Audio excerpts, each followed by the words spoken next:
Legal Tech for Africa.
Legal Tech for Africa.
Legal Tech for Africa.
The prestige, the goal of the Chevening Scholarship is next to none, right? It's a world-class scholarship.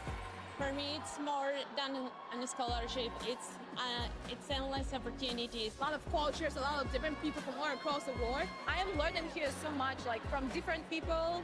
It's a diversity of cultures. Being able to network with such a powerful workforce of worldwide leaders. You know, there are people that are from all walks of life, so it's nice to learn from them, grow. Chevening means leadership. Chevening means impact. We know that Chevening is not only talking about academia, it's talking about the future leaders. So every time I meet fellow Cheveners, there's just this one thing in common. There's the passion, there's the grit and dedication to give back to their countries and their communities. Chevening has been the greatest or the best opportunity that I've ever had in my life. One of the best experiences in the world. One of most powerful achievements in my life, yes.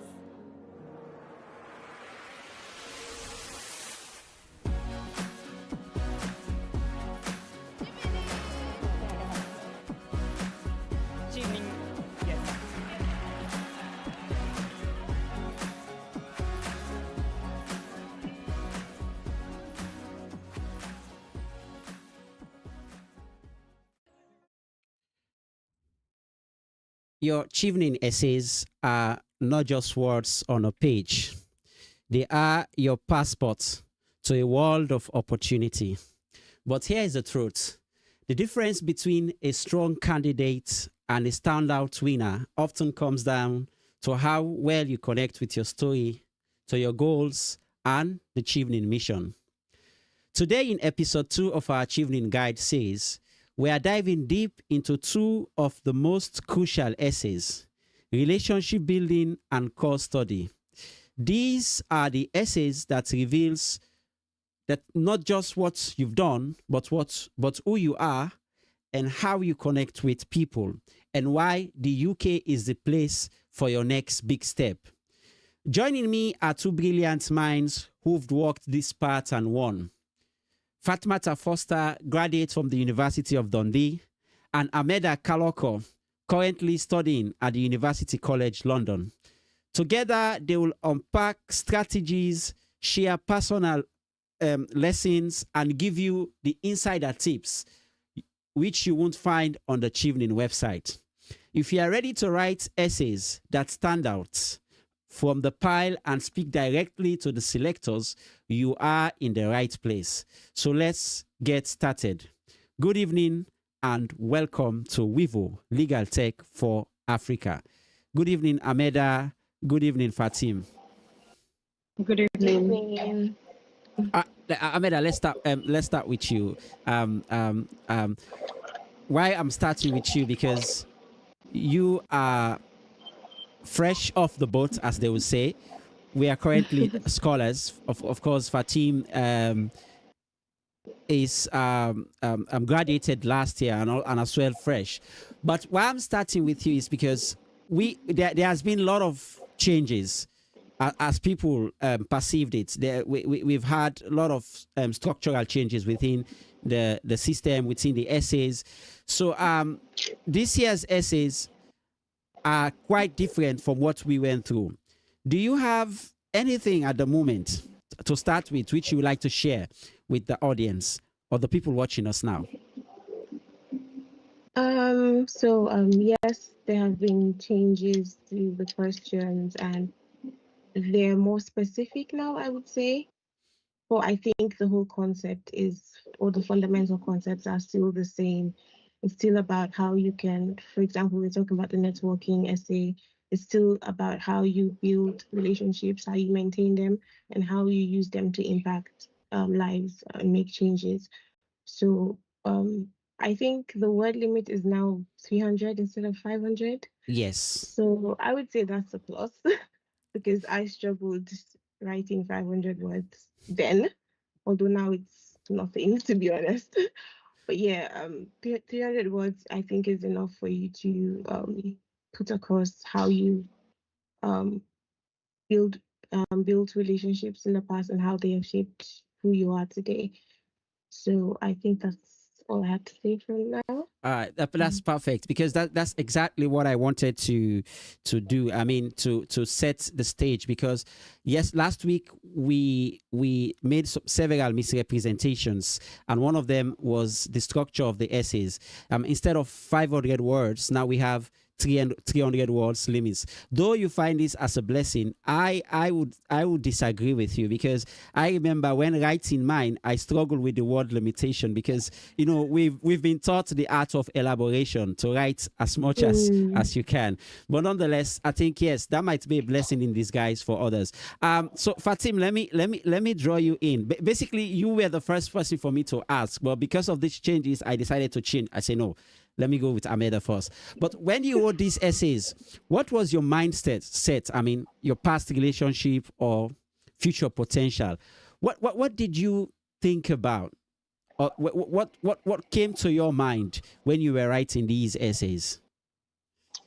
I think before I wrote my Chevening essay, especially the one on networking, my view on networking and relationship building, what I thought was required of me was, networking in a professional setting, but also networking with people kind of above me on the career ladder, or people who have traveled the journey which I want to follow. That's how I looked at networking, and that's what I wrote about in my essay, right? So I focused quite a bit on the professional networking, and networking with mentors, people who helped me, even writing the helping me review my essays, helping me through the Chevening application process. So, but when I went through the process and I now went to the UK and did a whole year studying for my master's under the Chevening Scholarship, my mindset on networking has definitely changed. Yes, I would say it's important for you to network with people who have traveled the path which you want to follow, are above you on the career ladder on some level, because you can learn a lot from them. But what I have also realized is peer mentoring and peer networking is very, very important, because these are the people who you will travel the journey with, especially people in your field. So the people who you're studying with currently, they're going to be such a massive resource for you later on in life. So that networking, those relationships are very, very, very important. And I think that's one way how the Chevening Scholarship has changed my perception of what networking and relationship building is in a professional setting. Perfect. Ahmeda, the networking essay is dubbed as relationship building and influence this year. And as Fatim rightly put it, it was also about influence and what you bring to the table. So Chevening wants influence and collaboration at all time. How can applicants show this without being too generic? So I would say you have to be, the whole Chevening journey, you have to be authentic. And I think everyone's story is different. I was listening to how Fatima was explaining that her perception was initially network with people above, and she made the effort to do most of that. But my perspective, I think because of my introverted nature, I leaned more towards peer networking before Chevening. It was more of peer networking, or should I say it was more of I didn't go out of my comfort zone to make network with people above me or people who have walked the path. I leaned more towards peer networking, and as she was saying, these are the people you will later on build things with in life. But my whole Chevening journey taught me that I have to strike a balance. It's not just about networking with people that have walked your path, but it's also networking with people in your path or that will walk with you. And striking the balance is important, and that's where the authenticity comes in. So if you're an influencer or you influence people and you also network, everyone's style is different. There's no laid down rule. We also tend to forget the trivial conversations or those settings where we're not really networking in the sense, but we're also sharing experiences. We're also building people in those settings. So I tended to lean more towards those type of networking. Like I'm not the extrovert to approach people especially those who I feel like above me, but then I use more of my peer conversations to spark changes and so on. So I just feel like influence, networking, joining them together and being authentic, it's your story.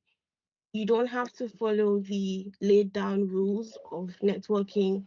It's your experience and how you've sort of network. For example, I thought because I was an introvert, I thought this networking is going to be difficult to write.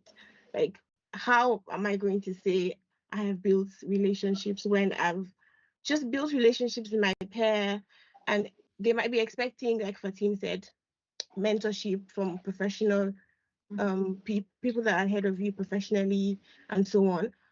But I wrote what I had and I explained how I maintained these relationships, because I think it's not just about building them. How did you maintain them? And when you were maintaining them, was there a give and take? Was it a mutual thing? Was it, or were you just trying to take or learn? Or did the other person also learn from the relationship you had? So I explained my experience, and I think it was authentic enough. So I would say, don't limit yourself just because you think you don't have the stereotypical experience. Say what you've done. It's about your experience. Say what you've done, and I think it will work for you, to be honest. They're looking for authentic essays because everyone is probably going to write, oh, I made professional Relationships. Yeah. Yeah, so it's a thing. They've been seeing it, but they want to see a different perspective. And if yours is truly different, don't be shy to say it. Just say it as it is. That's what I would say. All right. Let me just, Mohamed, can I just add to that? Yes, sure. I was talking to a prospective applicant last week, and I told him, and it's just what Ahmeda said, write with your own voice. Write your story. Don't think that you have to write what you think that they want to hear. Write what resonates with you. You know, what is truly you. I said, those silly stories that you think, oh, this is silly. That's silly interaction that you had with someone. Put it in your essay, because that is who you are. It shows your personality. It doesn't have to be. So when I meet people and they're applying for the Chevening scholarship, they're like, oh, I graduated top of my class. I did this, I did that. I'm like, good. What else do you do? Because it's not just about academics. It's not just about work. It's about what else do you do? Because they're looking for, you know, people who are well-rounded, right? So you're not just, you can't just be building professional network and trying to, you know, build relationships with people who you think can help you get to where you need to be. You can also build a network that helps you to pull someone else up. Exactly. So those are all very important. So that interaction, you think, oh, like for example, something, you know, it can be something as simple as you introduce two people and they have become good friends. Yeah. That is a good example. You introduce two people and they're now working together.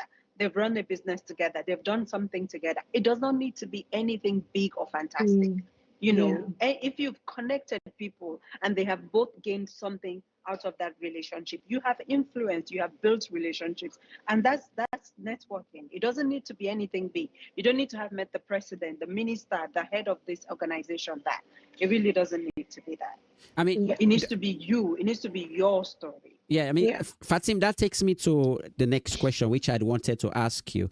When I was writing mine, after having done my research, I realized it has to be a story, especially because one thing people don't understand, these are not 4 different types of essays. These are 4 sections with one essay. So your relationship building essay must be linked with your previous leadership essay and must be connected with the other 2 sections. So when I was writing my essays, one thing that I was very keen about was the story. How did the story connected from one point to the next point? I remember, this is just an example. At the leadership essay, I referenced, or I gave example of my time as president of the Law Society. Then I linked that with the networking, how I met someone from Nigeria who connected me to this person, and that person in turn connected me to this other person. So there was this connection. So now what I wanted to ask, can you share an example for us, Fatim, that really strengthened your essay? So I will start with the leadership essay. One of the examples that I gave was that I belong to this organization, you know, of women in Sierra Leone, you know, influential women, professional women entrepreneurs. It's called Power Women, and I held a position in that organization in I think the year before I applied for Chevening, or 2 years before. And one of the relationships that I built while I was in that position at that time is something that I used. So I took it from that organization that I had this position in. And when I was leading another organization or another initiative, and that I needed to raise funds for, I used that relationship which I had built in that previous organization, something which I put in my leadership essay, and I brought that over to my networking essay and say, so when I was in that position in this organization, because I was doing X, Y, and Z, I was able to be in touch and in contact with this person. And so in my networking essay, when I now needed to do X, Y, and Z, a different initiative for a different organization, I reached back to that relationship which I had built, and I was able to benefit. Not me personally, I was able to benefit the organization. I was able to benefit the initiative that I was doing. I was able to raise more funds because I tapped back. So I tapped back into my leadership essay. And so basically I was like, you remember what I said in my leadership essay? I was X, Y, and Z. So now when I came over to this other side and I needed to do X, Y, and Z, I pulled from that relationship. I pulled from that network that I had established. And so I was able to get this result. So that's how you can connect, Perfect. one essay to the other. Because as you said, it is a story. That is very beautiful. And as Ahmeda rightly said, it has to be authentic. It has to be your story. That is why using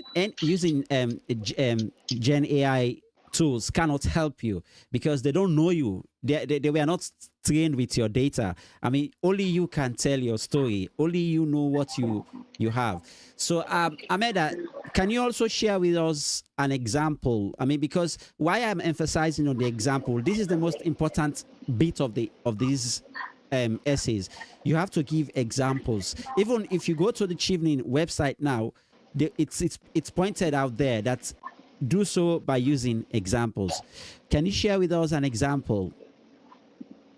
So for the leadership essay, no, again, it's the networking essay. The yes. networking essay. Yes. So for the networking essay, again, I didn't think I had a good footing because, as I said, my relationships were mostly peer-based and not outrightly networking. But what I did was, for all my essays, I sort of went back in time. As you said, it's a story. I started from back when I could conceptualize all these things. So I started back with undergrad and how I met someone who just during the orientation, they came and they shared their experience like we're sort of doing now. And I reached out to her and I was like, oh, I liked how you explained about your experience. And obviously I'm younger, but we're still like peers in a way because we're still in the same shoes, I think a year ahead. Yeah. So I reached out and then she started sort of mentoring me one step. She was one step ahead. So she would sort of mentor me in whatever happened in medical school.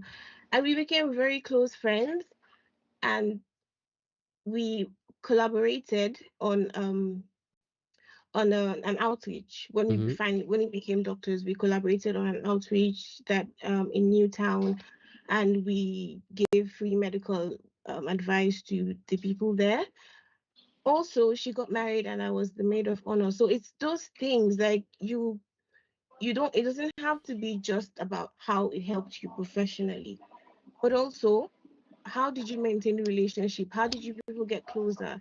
I became her maid of honor, and that's something you could add. I mean, it's something people might not think fits these type of essays, but it's your story, and if it happened, explain how it led to that. So that's one example I would say. Plus, also, I didn't say that in my essay, obviously, because this is happening now.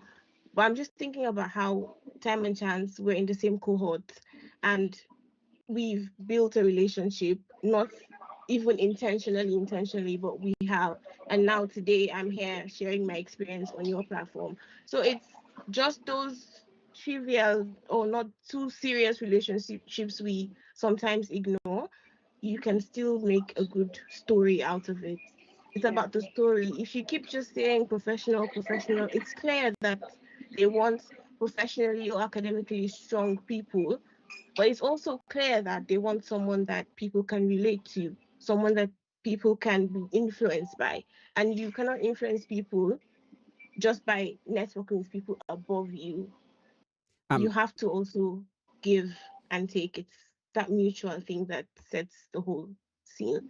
Perfect. Fatim, one important thing I would like us to throw light on is also about maintaining this relationship, and that must be demonstrated in the examples. I mean, I met this person, we know each other. How have you maintained that relationship?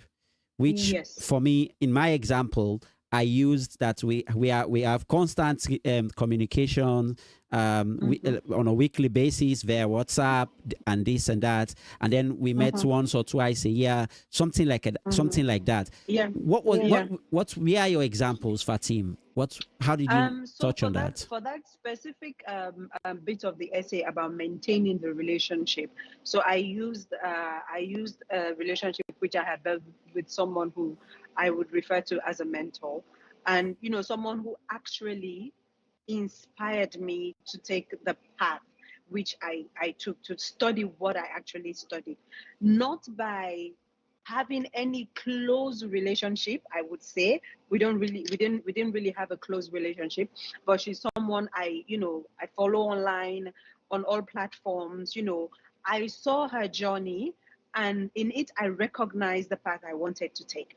And so this is one of the examples I gave in my essay. So when I found out that she was coming to Freetown for some conference, this was before I applied for the scholarship, I secured an invitation to that conference because I wanted to meet her.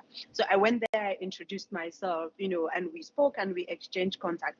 And since that point on, I made sure that I kept in touch constantly. I would update her about what I'm doing. Even when I was applying for, my Chevening Scholarship, I was updating her, the universities that I was applying to, and she even offered to be a referee for me if I was going to apply to the University of Aberdeen. So we had that kind of relationship, but it was not just about just connecting and then leaving it at that. No, you follow up. So, I would check in here and there. And sometimes also, it doesn't have to be this close-knit relationship where you talk every day, you talk every week. It doesn't have to be that. This person influenced me.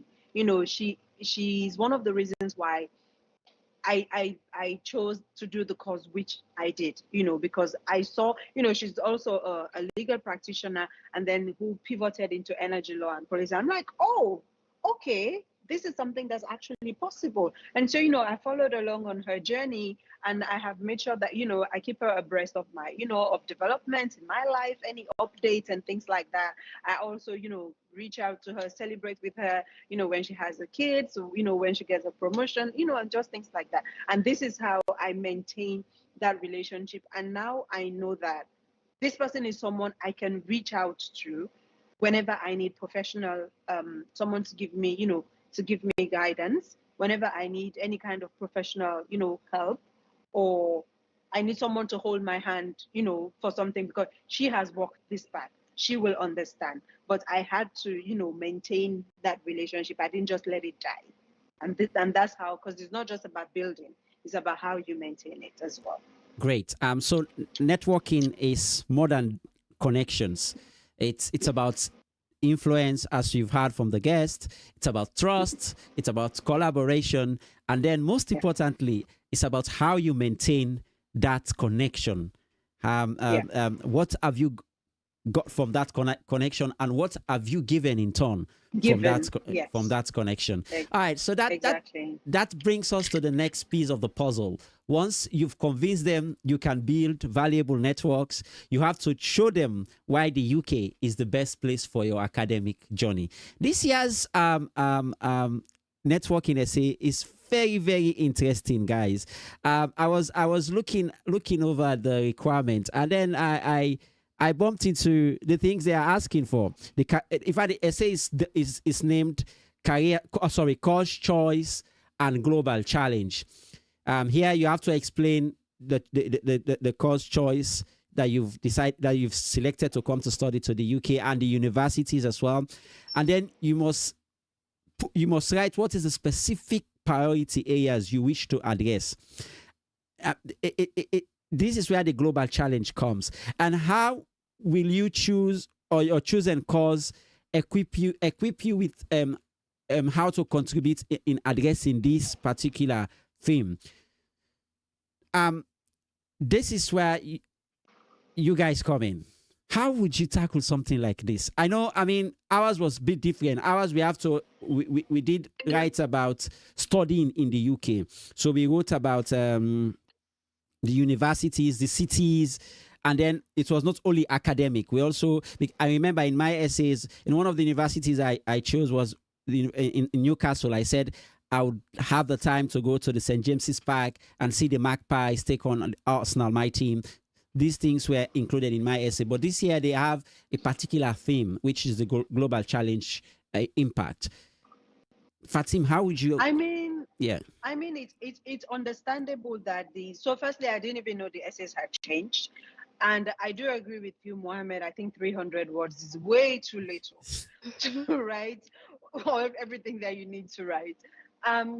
But also, I understand why those requirements might have changed, because we live in unprecedented global times right now. You know, with everything that's going on, you know, the wars, the crisis, the economy, climate change, everything, right? So I can see how they would want people who get the scholarship to be people who can make an impact, you know, and help to, you know, solve some of these challenges. So it makes sense that they, you know, change the essays in a bit to reflect, you know, this growing tension, you know, and the geopolitical relations and everything that's going on in the world around us.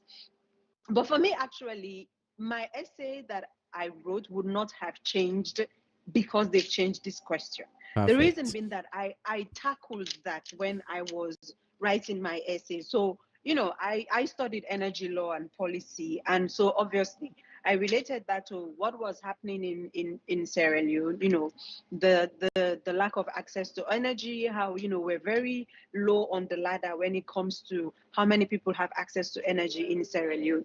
And I related that to how the world is, firstly, we've been left behind, you know, in terms of energy access, but now the world is leapfrogging even more to now we're talking about renewables, you know, and Sierra Leone, we don't even have access yet.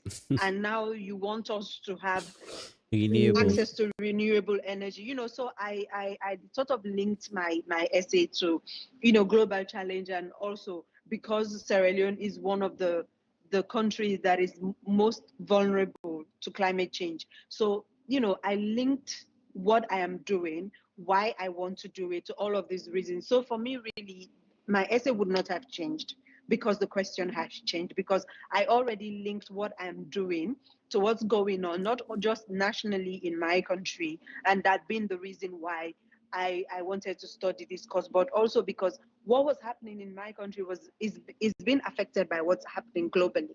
You know, climate change, we need to fight climate change. So everybody has to find a way to cut their emissions. And so that means that not only is Sierra Leone, do we have to provide energy access, now we have to provide sustainable energy access. And so how can we do that? Are we in a position to do that? I know. And so, you know, I said, this is why I want to study this, so that I can get this knowledge, and then I can come back and give back to my country, you know, in the ways in which I can, with the knowledge that I have gotten from my master's. Ahmeda, how did you connect your chosen universities and courses to your career vision? Yeah, so I think, to be honest, I think the essays now have just highlighted the important points they want to see, but I think it was sort of an unspoken rule in a way. So for me, I chose mental health, right? And it was at a time where there was peak drug issue in the country. I mean, there still is, but we have drug abuse issues in the country, and we have little or no manpower for that. Not the infrastructure, not the personnel. So it was a need in my country, and I saw the need to fill in the gap.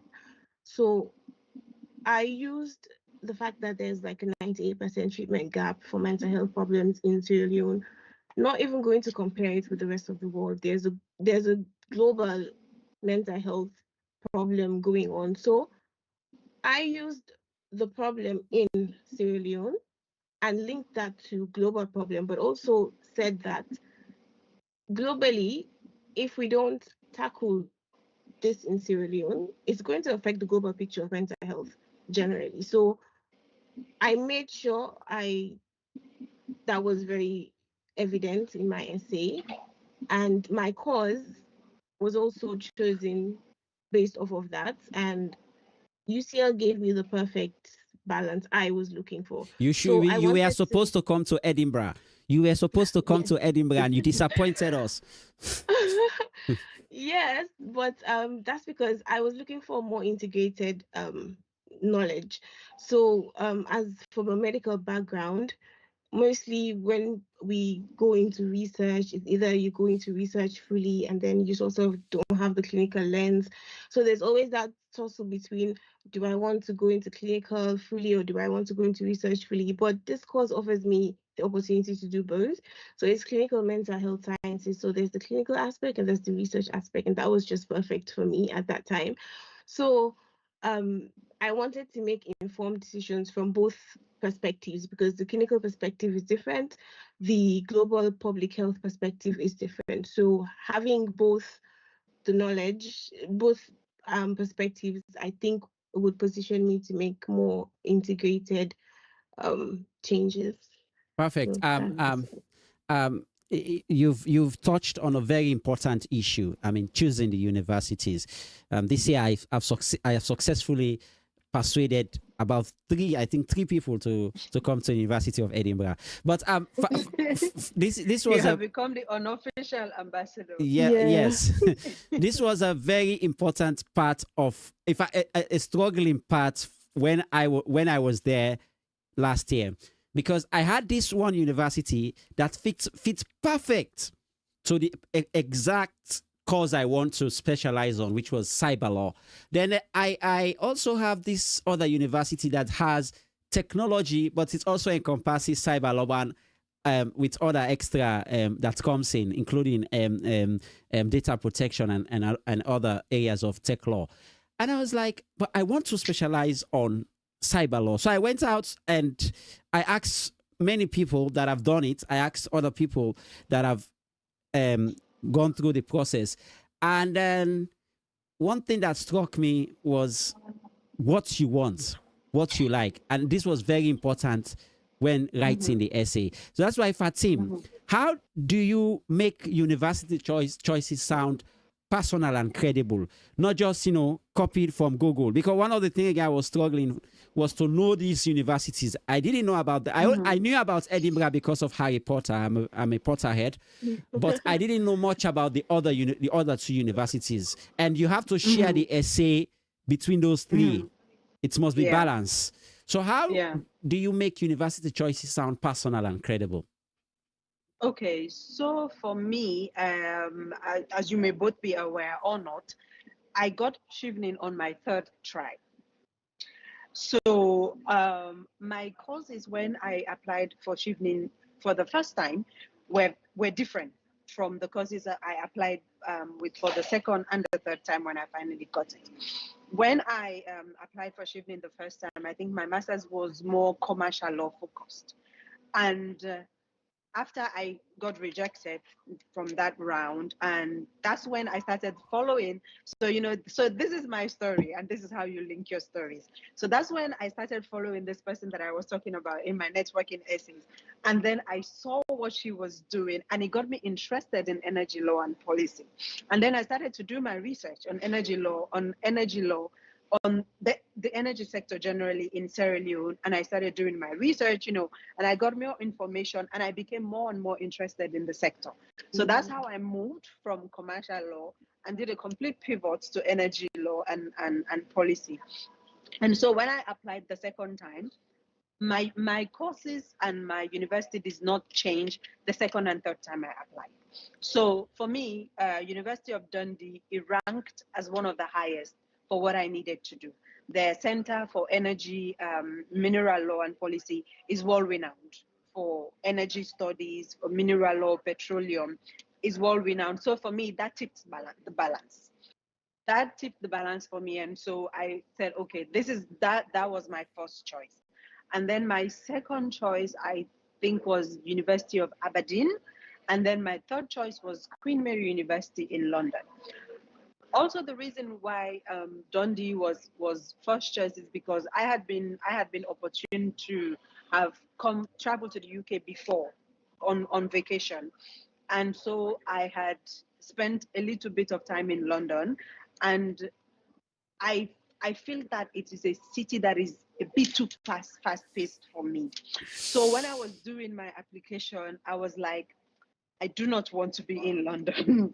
So I put the universities in Scotland above the university in London because I really did not think that I could handle studying in London. So, that was how Dundee moved up the ranks. One, because of the reputation for what I wanted to do, but secondly, because also I was, I had the opportunity of experience in London. I just didn't think I could, do it. So that's why I chose Dundee. But the most important reason is not even about location. The most important reason is because of the reputation of the university that I wanted to go to.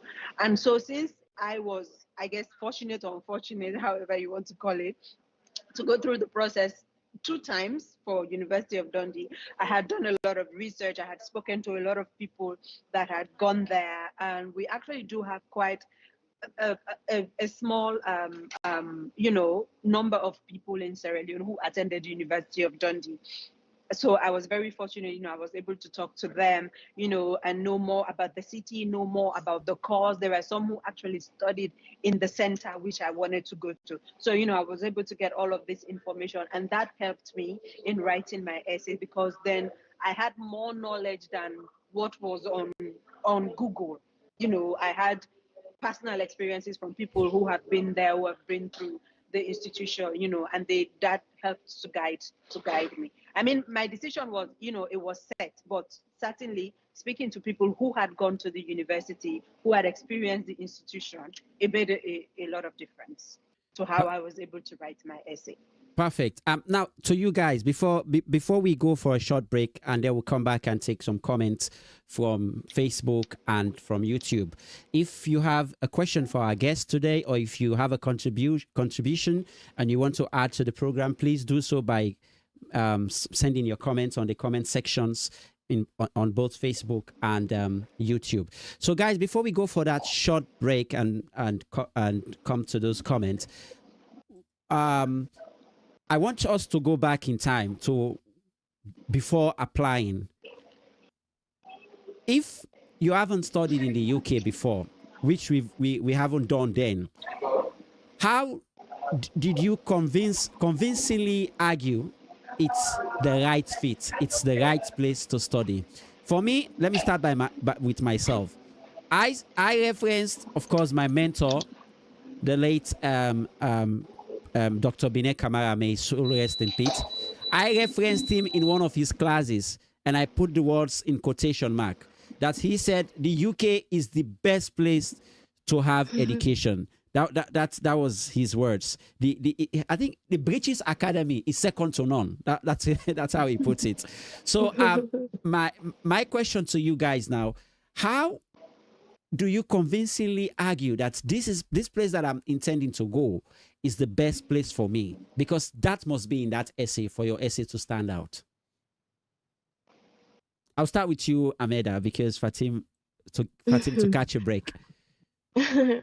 Okay, so for me, it was more of, I sort of linked it to the fact that everyone knows UK is one of the top places to do your masters, and that's a fact that you have to state in a way.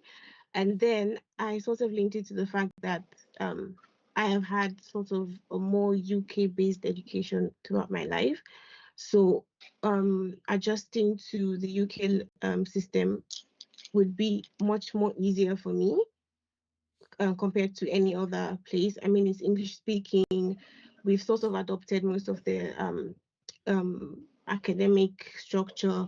So it would sort of be seamless, more seamless than other options. That's another one. Plus, we have in undergrad, we have a UK link that helps to train medical doctors. So I sort of also use that to say I've had relationship with people in the UK and I've experienced like doctors from the UK, and I think they're quite solid. So all of that I put together and say this is why I want to study in the UK. But also I also added the fact that the UK is rich in history. There's so many things I would want to do when I get to the UK. So many social activities that I have on my bucket list. Did you do all So of it's them? not just about wait. after the dissertation, we'll get to the bucket list. I mean, I've been doing most of them, but yeah. So there's so many things that I would want to explore in the UK. So it's not just about academics. I also brought in the social aspect, and I think all of that just makes it a whole authentic, because everyone has what you don't have to just base it on, oh, I just want to go learn and come back. That's not it. Clearly that's not the whole picture. So don't be afraid to sprinkle a little social activity in there that you are hoping and you're very passionate about. Some people would put in, oh, I want to go watch an Arsenal game or Manchester game, those things. And it's UK culture. And it shows that you want to engage with the people. So you just don't want to come to the country, learn, and come back and implement in your country. You want to also engage with the environment and with the culture. So I think that's also an important aspect not to leave out in the essays. And plan on adapting culturally and socially. Yeah. No, I don't really have anything to add. She has said it all. She really has. Everything she said is correct. The link between the UK and Sierra Leone, and also what you want to experience in the UK, and how it is easier for us to adapt here because we're sort of adopted some of their system. She said it all. I really don't have anything to add. I would just like to add or emphasize on the point that she made, that don't just make it about academics. Definitely put, the social aspects in there as well. That's also very important. Because I added Harry Potter. I said, knowing that Edinburgh is a bad place, I want to go see where this fantasy came from and all that. And indeed, I did live the Harry Potter dream. So, viewers, here we will come. we'll catch a break and perhaps sip water or two, and then we'll come back. And when we come back, we'll then go to the comments. There are a few comments from Facebook. We've got none for now from YouTube, and we'll address all of them. So stay tuned. Don't go changing the dial. We'll be back soon.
The prestige, the goal of the Chevening Scholarship is next to none, right? It's a world-class scholarship. For me, it's more than a scholarship. It's endless opportunities. A lot of cultures, a lot of different people from all across the world. I am learning here so much, like from different people. It's a diversity of cultures. Being able to network with such a powerful workforce of worldwide leaders. There are people that are from all walks of life, so it's nice to learn from them, grow. Chevening means leadership. Chevening means impact. we know that Chevening is not only talking about academia, it's talking about the future leaders. So every time I meet fellow Cheveners, there's just this one thing in common. There's the passion, there's the grit and dedication to give back to their countries and their communities. Welcome back, viewers. If you are just tuning in, this is your platform, Wurie Legal Tech for Africa, coming to you live from Facebook and from our YouTube channel. Today we are addressing the relationship building and influence essay together with your chosen course and studying in the UK essay. Together I have with me Forster, who has apologized that she will not be seeing her again for the end of till the end of the session because she's running out of battery. And then we have Ahmeda Kella-Kalokoh from the University College of London. Guys, we'll just take a few comments because we're running out of time. Let me start with the first one. The first one is from Ia Nyandemo. She said, She said, you guys are doing an amazing job. I want to know if it is possible for one to apply for the scholarship without having a first leadership experience, albeit you have a good leadership essays. Yes. I want to, if it's possible for one to apply for the scholarship without having a first leadership experience, albeit you have a good leadership essay, or otherwise, is the scheme limited only to someone with leadership experience? What if you have a good essay about leadership, but you have never earned that particular experience? I'll start with you, Fatim. Well, I think it depends on what's your definition of leadership, right? Yes. Leadership does not mean you are top, you are the first, you are the boss. Yes. You can be a cleaner, and it's so. I'm not sure if the essay has changed now. But when I did my Chevening Scholarship, the essay was called Leadership and Influence. I'm not sure if that has changed. So it's not just about you leading, but it's also about you being able to influence change. So what you don't consider leadership, it might just be, don't limit yourself. Don't say, because I haven't been president, I haven't been boss, I haven't been CEO, it means that I haven't led. Have you, when there has been an issue, have you taken the initiative to solve the problem? Have you said, okay, I volunteer, I would try and find a solution to this thing. I think I can do this. How about, or have you even made suggestions when there are issues to say, I think I can do this and this, or how about maybe we try it this way, and did it work? Was there a good result? That is leadership. You don't have to have been the boss of anything. You don't have to have been elected. Some people opportune to have had the opportunity of leading because of one, their age. Secondly, because they probably have more work experience than you, and so they have had more opportunities to be in a leadership position. But you can be you can lead from the back. You can lead from the bottom. You don't have to be at the top. Have you been able to make any change? Have you been able to change someone's mind? Have you volunteered to fix a problem, even if it was not your job to fix that problem? Have you volunteered to say, hey, I can do this? Or have you even made a suggestion that has, given the sort of results that, has taken care of the issue? So don't limit yourself. Don't say, oh, because I haven't led, I have not been boss, I haven't been president, I haven't been this, I've not been team lead. It means that you do not have a leadership. You can have a leadership experience in your home. My example, the first example of leadership I gave in my Chevening essay is the fact that I am the first daughter in an African home, and everybody knows what that means. So I was a leader before I even knew what the word meant. Perfect. And I happen to come from a family. Yes, I happen to come from a family where my mom was illiterate. She wasn't literate. So guess who had the responsibility of ensuring that my younger siblings were studying, they were doing what they were supposed to do, they've gone through schools, and my younger brother is now a graduate. That is leadership. So I was a leader before I even knew what it meant. So that's leadership and influence. So do not limit yourself to say, oh, I haven't had a leadership experience. No, you can lead from the back. You can influence from the bottom up. Perfect. So just to add to that, that's exactly what I wanted to say. So again, it takes it's a story. As I said, with every essay, I went back, right, and I made a list in how have you been a leader, or how have you influenced? I made a list of all the times I felt like I was in that position to lead or to influence, and it started right from being the eldest daughter, being the first daughter in an African home. Mina Lastina, oh, Mina Lastina. Yes, now we menuna. So it's a responsibility you assume, even without knowing it. And it's one that actually puts you in sort of a leadership position. You always feel like you have people that you have to influence, or you have to behave a certain way. You have to set the standards. You have to learn how to resolve conflicts within your siblings because you're the eldest. So all those things, they might seem like, oh, it's that's not leadership, but it is. So it's about, again, being authentic, being you. If that's how you have led, if that's how you have influenced, it is not obsolete. It is considered a leadership position. So don't limit yourself. Thank you, guys. We are running out of time. One last question. Thank you very much, Wivo and team. This is a great opportunity for us. Dr. Ahmeda, your mentee, is here. Amara Sanfa is saying that. Amara, yeah. So, can we use Grammarly to check our essays? I think I will answer that one. I don't know if you may join if you have any answer. The answer I would give, because you want to succeed, you want to get the scholarship. Don't. Why? If you are using Grammarly, you can use it with your Word, as in the Word file where you're typing. But let me tell you how the algorithm works.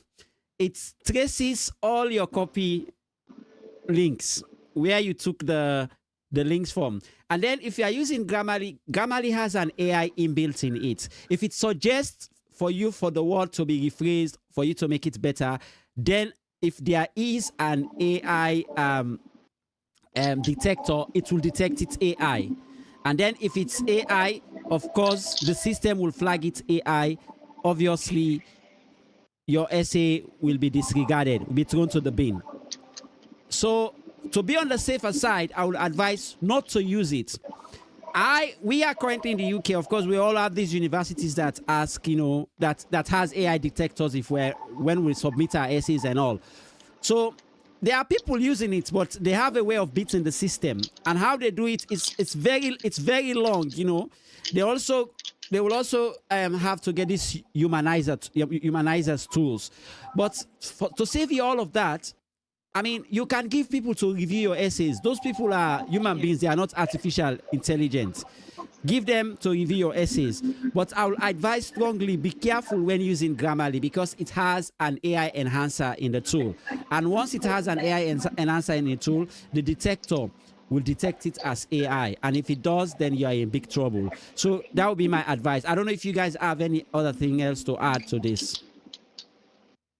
Anyone? No, I do agree with you. Even for me, for work right now, I use Grammarly within my Word document. So I don't use it by itself. I use it within my Word document, to correct my language, help me to correct my grammar, proofread and things like that. But I don't use it by itself.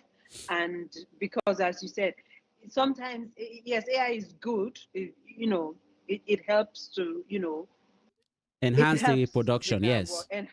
Yes. But with Chevening, you have to be careful. You have to sound like authentic. You. Yes. Yes, you have to sound, it has to be your voice. You have to sound like you. And so you have to, really be careful how you use these tools. Yeah, I mean, the point we are making is AI has categories, and one of the categories that academic considered as academic how would I put it, criminality is the one that generates for you. Gen AI is what we call generative AI. Tools like ChatGPT or Gemini or other Copilot and the others.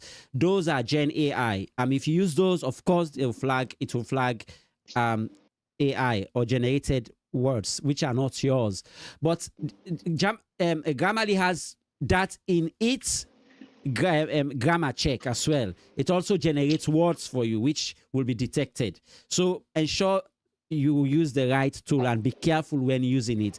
And the best bit will be try not to use it. Go to Furabe College. There is Dr. Mamadou Tawede is there. He will give you your English. That man sabi English past all the artificial intelligence that I know about. Just talk to him. He will review your English for you. I gave it to my very good friend Echo Williams, who is also a Chevening alumni, who is super great with English language, and he reviewed all my essays and dots my I's, cross my T's for me. I didn't, by then I was not too exposed to AI. If it were now, I would have known how to, balance the system. But nonetheless, guys, thank you very much for coming. You guys have been extremely great. So 2 essays, 1 mission to show Chevening who you are, how you connect, and why your journey belongs to in the UK. So thank you, Fatim, and thank you, Ahmeda, for sharing your wisdom, and to our viewers. Episode 3 is coming soon, but it will not be next week, because next week we will be airborne, so we won't be able to come to you next week.